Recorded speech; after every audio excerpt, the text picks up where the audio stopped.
Hi, this is Colin from watchoffthecuff.com, and today I'm going to show you how to remove the crown and stem assembly from an AV SEMAG 1198 watch movement. So first of all, we can see the AV SEMAG indication here with 1198 posted right here, and here is our setting lever.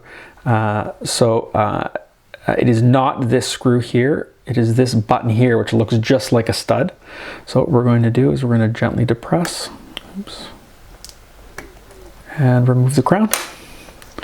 And then on this particular movement, to reinsert the crown, it just needs to be gently inserted. Make sure that it's going back through this gear here. Give it a little gentle twist, and it is back in place.